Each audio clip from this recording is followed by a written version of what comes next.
Hey guys, welcome to government jobs Gyan YouTube channel. Guys, आज की इस वीडियो में हम बात करेंगे Rajasthan BSTC pre DElEd examination 2026 के new notification online form apply process के बारे में। जी हाँ दोस्तों, वर्तमान महावीर ओपन यूनिवर्सिटी ने Rajasthan BSTC pre DElEd examination 2026 के लिए नोटिफिकेशन रिलीज कर दिया है। कैसे आप इस एग्जाम में पार्टिसिपेट करने के लिए अपने फॉर्म अप्लाई कर सकते हो बिना कोई मिस्टेक किए हुए, इसकी पूरी जानकारी हम आपको स्टेप बाय स्टेप रजिस्ट्रेशन से लेकर प्रिंट तक इस वीडियो में देंगे। बस आपको इस वीडियो को स्किप के बिना शुरू से लेकर एंड तक देखना है। उसके बाद वीडियो पसंद आए तो इसे लाइक और शेयर कर दें। चैनल पर नए हो तो इसे सब्सक्राइब कर लें। साथ ही साथ आपको फॉर्म अप्लाई करते हुए जो जो भी प्रॉब्लम फेस हो रही है उन सभी का हल आपको इस वीडियो में मिल जाएगा। कैसे यहाँ पर आपको अपनी क्वालिफिकेशन की डिटेल लेनी है, डॉक्यूमेंट आपको कैसे अपलोड करने हैं, फोटो सिग्नेचर आपको कैसे अपलोड करने हैं, कौन सा डॉक्यूमेंट आपको कितने केबी में अपलोड करना है, पूरी जानकारी आपको इस वीडियो में दी जाएगी। बस आपको एंड तक हमारे साथ इस वीडियो में बने रहना है। तो बिना कोई वक्त गंवाए चलिए शुरू करते हैं। आपको इस वीडियो के डिस्क्रिप्शन बॉक्स में हमारी वेबसाइट ind-sarkari-naukri.in के इस पेज का लिंक मिल जाएगा। यहाँ पर आपको इस एग्जाम के रिगार्डिंग सभी डिटेल्स प्रोवाइड कर दी गई है। वर्तमान महावीर ओपन यूनिवर्सिटी ने यहाँ पर प्री डीएलएड एग्जामिनेशन 2026 के लिए नोटिफिकेशन रिलीज कर दिया है, जिसके लिए आप 2 दिसंबर 2025 से 31 दिसंबर 2025 तक अपने फॉर्म अप्लाई कर सकते हो। 12वीं पास कैंडिडेट अप्लाई कर सकते हैं जिन्होंने अपनी 12वीं क्लास मिनिमम 50% मार्क्स के साथ पास आउट कर रखी है, और अगर आप रिजर्व कैटेगरी से बिलोंग करते हैं तो फिर आपके लिए 45% मार्क्स रिक्वायर्ड है। यहाँ पर 2026 में एपियड कैंडिडेट भी एलिजिबल है, अप्लाई कर सकते हैं यहाँ पर, लेकिन काउंसलिंग के टाइम पर उनको अपनी पूरी 12वीं क्लास पास आउट की मार्कशीट दिखानी होगी, और जो मैंडेटरी डॉक्यूमेंट्स है वो आपको दिखाने होंगे। 28 साल मैक्सिमम आयु सीमा रखी गई है।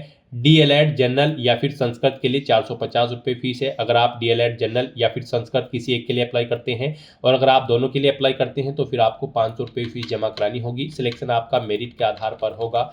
आप ऑनलाइन मोड से अप्लाई कर सकते हो। उसके लिए आपको इस पेज को नीचे स्क्रॉल डाउन करते हुए इंपॉर्टेंट लिंक सेक्शन में आना है। ऑफिशियल नोटिफिकेशन पीडीएफ लिंक पर क्लिक करके यहाँ पर इस एग्जाम के नोटिफिकेशन को ओपन कर लेना है, और इसमें से आपको पूरी डिटेल रीड कर लेनी है। यहाँ पर आपको सभी डिटेल्स प्रोवाइड कर दी गई है, जैसे कि क्या एग्जाम का नाम है, कब से कब तक आप उसके लिए अप्लाई कर सकते हो, कैसे अप्लाई कर सकते हो, क्या आपका एलिजिबिलिटी क्राइटेरिया होना चाहिए, पूरी जानकारी आपको इस नोटिफिकेशन में दे दी गई है। आप सभी डिटेल्स यहाँ से रीड आउट करें, उसके बाद अपने फॉर्म अप्लाई कर ले। फॉर्म अप्लाई करने के लिए भी आपको हमारी वेबसाइट के इसी पेज पर ही अप्लाई ऑनलाइन का लिंक दिया गया है। जैसे ही आप इस लिंक पर क्लिक करेंगे आपके सामने वर्तमान महावीर ओपन यूनिवर्सिटी का ये पोर्टल ओपन होगा। गाइस, यहाँ पर आने के बाद आपको फॉर्म 2026 के इस ऑप्शन पर अपना कर्सर लाना है और उसको आपको क्लिक कर देना है। यहाँ पर आप फॉर्म 2026 के इस ऑप्शन पर क्लिक करें, फिर आपके सामने यहाँ पर कुछ इस तरह से इंटरफेस ओपन होगा। यहाँ पर आपका फॉर्म स्टार्ट हो चुका है। आपको अपनी डिटेल्स प्रोवाइड करते हुए अपना फॉर्म अप्लाई करना है। यहाँ पर सबसे पहले आपको अपना स्टेट सेलेक्ट करना है, आप जिस स्टेट से बिलोंग करते हो। फिर यहाँ पर आपको अपना डिस्ट्रिक्ट सेलेक्ट कर लेना है। उसके बाद आपको एग्जामिनेशन डिस्ट्रिक्ट सेलेक्ट करने हैं। यहाँ पर आपको 2 एग्जामिनेशन डिस्ट्रिक्ट सेलेक्ट करने हैं। आप अपनी चॉइस के अकॉर्डिंग 2 डिस्ट्रिक्ट सेलेक्ट करें। यहाँ पर आप जिस डिस्ट्रिक्ट को फर्स्ट नंबर पर प्रेफरेंस देना चाहते हैं उसे फर्स्ट नंबर पर सेलेक्ट करें, जिसे सेकंड पर प्रेफरेंस देना चाहते हैं एग्जाम के लिए उसे आप सेकंड पर सेलेक्ट कर लें।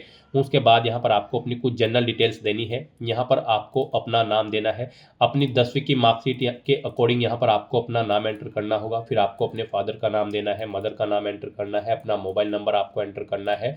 उसके बाद आपको अपनी डेट ऑफ बर्थ सेलेक्ट करनी है, अपना जेंडर आपको सेलेक्ट करना है, अपना मैरिटल स्टेटस आपको सेलेक्ट करना है, आप मैरिड हो या फिर अनमैरिड। मैरिड हो तो यहाँ पर आपको अपने पति का नाम देना होगा अगर आप फीमेल कैंडिडेट हैं।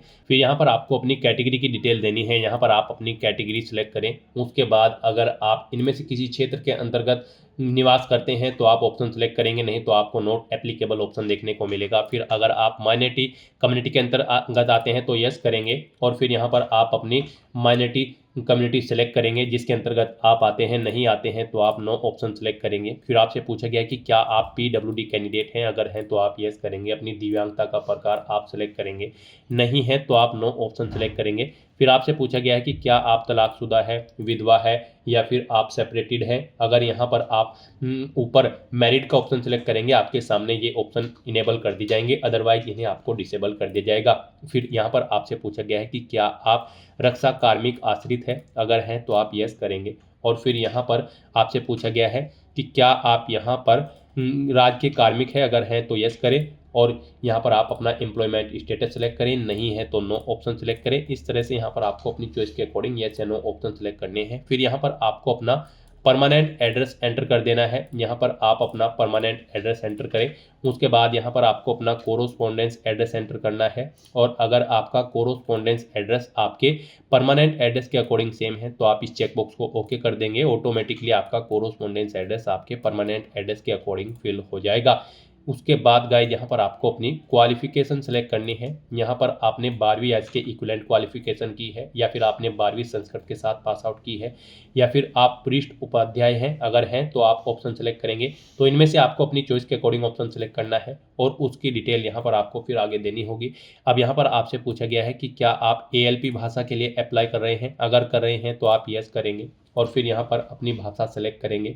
अगर नहीं कर रहे हैं तो आप नो ऑप्शन सेलेक्ट करेंगे। उसके बाद यहाँ पर आपको बताना है आप DLED जनरल के लिए अप्लाई करना चाहते हैं या फिर DLED संस्कृत या फिर दोनों के लिए आप अपने अकॉर्डिंग यहाँ पर ऑप्शन सेलेक्ट करेंगे। यहाँ पर गाइज अगर आपने 12वीं क्लास संस्कृत के साथ पास आउट की है या फिर आपके पास वरिष्ठ उपाध्याय की योग्यता है तभी आप DLED संस्कृत या फिर DLED बोथ का ऑप्शन सेलेक्ट कर पाएंगे। अदरवाइज यहाँ पर आप DLED जनरल का ऑप्शन ही सिलेक्ट कर पाएंगे। उसके बाद यहाँ पर आपको अपनी एकेडमिक डिटेल्स प्रोवाइड करनी है। यहाँ पर आपको अपनी सेकेंडरी यानी कि 10वीं क्लास की डिटेल देनी है। यहाँ पर आप बोर्ड सेलेक्ट करें, जिस बोर्ड से आपने अपनी 10वीं क्लास पास आउट की है। उसके बाद आप ईयर सेलेक्ट करें, जिस ईयर में आपने पास आउट की है 10वीं क्लास। मैक्सिमम मार्क्स कितने थे वो आप एंटर करें, इनमें से कितने आपने ऑब्टेन किए हैं वो आप एंटर करें। इनके अकॉर्डिंग आपकी परसेंटेज कैलकुलेट करके आपको शो कर दी जाएगी। फिर आपको यहाँ पर अपनी 12वीं क्लास सीनियर सेकेंडरी क्लास की डिटेल प्रोवाइड करनी है। यहाँ पर आप बोर्ड का नाम सेलेक्ट करें, जिस बोर्ड से आपने अपनी 12वीं क्लास पास आउट की है। उसके बाद गाइज यहाँ पर आपको पासिंग ईयर सेलेक्ट करना है, कब आपने पास आउट की है। मैक्सिमम मार्क्स आपको देने हैं, इनमें से कितने आपने ऑब्टेन किए हैं वो आपको देने हैं। इनके अकॉर्डिंग आपकी परसेंटेज कैलकुलेट करके आपको शो कर दी जाएगी। इस तरह से अपने डिटेल फिल करने के बाद फिर आपको ये चेकबॉक्स ओके करना है और उसके बाद नेक्स्ट के इस ऑप्शन पर क्लिक करना है। नेक्स्ट यहाँ पर आपको अपने डॉक्यूमेंट अपलोड करने हैं। यहाँ पर आपको अपना recent passport size photo, signature और थंब इम्प्रेशन अपलोड करने हैं। आपके ये डॉक्यूमेंट JPG फॉर्मेट में होने चाहिए। आपको चूज फाइल के ऑप्शन पर क्लिक करना है, फाइल को सिलेक्ट कर लेना है और फिर आपको अपलोड के इन ऑप्शन पर क्लिक करते हुए अपने इन डॉक्यूमेंट्स को अपलोड कर देना है। अपने इन डॉक्यूमेंट्स को अपलोड करने के बाद फिर यहाँ पर आपको अपनी बैंक की डिटेल देनी है। यहाँ पर आपको अकाउंट होल्डर सेलेक्ट करना है, सेल्फ, आपको अपना नाम एंटर करना है। फिर आपको अपने बैंक का IFSC कोड यहाँ पर देना है। बैंक का नाम यहाँ पर आपको एंटर करना है, ब्रांच का एड्रेस देना है, अकाउंट नंबर आपको यहाँ पर अपना एंटर करना है और अपना अकाउंट नंबर आपको एक बार फिर से एंटर करके उसे कंफर्म कर लेना है। फिर आपको इस चेकबॉक्स को ओके करना है और उसके बाद नेक्स्ट के इस ऑप्शन पर क्लिक करना है। इस तरह से यहाँ पर आपके बैंक की डिटेल सक्सेसफुली सेव हो जाएगी। अब आपको दोबारा से यहाँ पर इस चेकबॉक्स को ओके करना है, डॉक्यूमेंट डिटेल सेक्शन में आना है और यहाँ पर आपको अपने मूल निवास प्रमाण पत्र का नंबर एंटर करना है और उसके बाद फिर आपको सबमिट एंड नेक्स्ट के इस ऑप्शन पर क्लिक करना है। नेक्स्ट यहाँ पर आपको आपके एप्लीकेशन फॉर्म का पूरा प्रीव्यू शो कर दिया गया है। आपको सभी डिटेल्स केयरफुली चेकआउट करनी है। आपको एक फॉर्म नंबर यहाँ पर ये प्रोवाइड कराया गया है, आपको इसे केयरफुली नोट डाउन करके रख लेना है फ्यूचर यूज के लिए। और गाइस यहाँ पर आप click here to print application form के इस लिंक पर क्लिक करके आप अपने एप्लीकेशन फॉर्म का एक हार्ड कॉपी प्रिंट आउट भी ले सकते हैं। और साथ ही साथ यहाँ पर आपको आपके एप्लीकेशन फीस का अमाउंट भी शो कर दिया गया है। आपकी कैटेगरी के अकॉर्डिंग आपको ये फीस का अमाउंट अब जमा कराना है। उसके लिए आपको इस पेज को नीचे स्क्रॉल डाउन करना है। पेज को नीचे स्क्रॉल डाउन करने के बाद आपके पास दो ऑप्शन है। यहाँ पर अगर आपको आपके फॉर्म में कोई मिस्टेक नजर आ रही है तो आप बैक टू फॉर्म के ऑप्शन पर क्लिक करके एडिट कर सकते हैं और अगर सभी चीज़ें ओके हैं तो बस यहाँ पर आपको अपना फीस पेमेंट करना है और अपना फॉर्म कंप्लीट करना है। तो यहाँ पर अब आप प्रोसीड फॉर पेमेंट के इस ऑप्शन पर क्लिक करें, फिर आपको फीस पेमेंट के इंटरफेस पर डायरेक्ट कर दिया जाएगा। यहाँ पर आप नेट बैंकिंग, डेबिट कार्ड या फिर UPI के माध्यम से अपना फीस पेमेंट कर सकते हो। UPI यहाँ पर आपके लिए सबसे बेस्ट और ईजी ऑप्शन रहेगा। आप UPI के इस ऑप्शन पर क्लिक करें, उसके बाद यहाँ पर आपको आपकी कैटेगरी के अकॉर्डिंग एप्लीकेशन फीस का अमाउंट देखने को मिल जाएगा। आपको ये फीस पेमेंट करना होगा। यहाँ पर आपको अपनी ईमेल आईडी एंटर करनी है, ये ऑप्शनल है, अगर आप करना चाहे तो कर दे।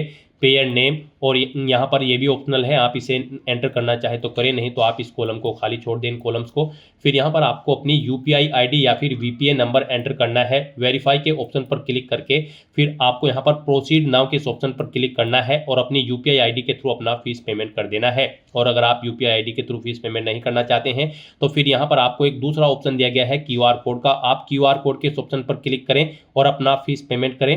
क्यूआर कोड के ऑप्शन पर क्लिक करते हुए आपको प्रोसीड करते हुए ये क्यूआर कोड शो होगा, आप इसे अपने यूपीआई से स्कैन करें और अपना फीस पेमेंट कर दें। सक्सेसफुली फीस पेमेंट करने के बाद यहाँ पर आपके एप्लीकेशन फॉर्म की सभी टास्क कंप्लीट हो जाएगी। उसके बाद आपको अपने एप्लीकेशन फॉर्म का एक हार्ड कॉपी प्रिंट आउट ले लेना है फ्यूचर यूज के लिए, फ्यूचर रेफरेंस के लिए, और उसके बाद आपको फिर आपके डैशबोर्ड में टैग कर दिया जाएगा। सक्सेसफुली फीस पेमेंट करने के बाद आप वर्धमान महावीर ओपन यूनिवर्सिटी की वेबसाइट पर आकर रीप्रिंट फॉर्म के ऑप्शन पर क्लिक करके अपने फॉर्म का प्रिंट आउट ले सकते हैं। आपको अपना फॉर्म नंबर एंटर करना होगा और अपने फॉर्म का प्रिंट आउट ले लेना होगा। पेमेंट स्टेटस ऑप्शन पर क्लिक करके आप अपने फीस पेमेंट का स्टेटस भी चेकआउट कर सकते हो। तो दोस्तों ऐसे आप Rajasthan BSTC pre DElEd examination 2026 के लिए अपने फॉर्म अप्लाई कर सकते हो बिना कोई मिस्टेक किए हुए। आज की इस वीडियो में बस इतना ही। आई होप ये वीडियो आपको पसंद आई होगी। अगर पसंद आई हो तो इसे लाइक और शेयर करें। चैनल पर नए हो तो इसे सब्सक्राइब कर लें। Thanks for watching.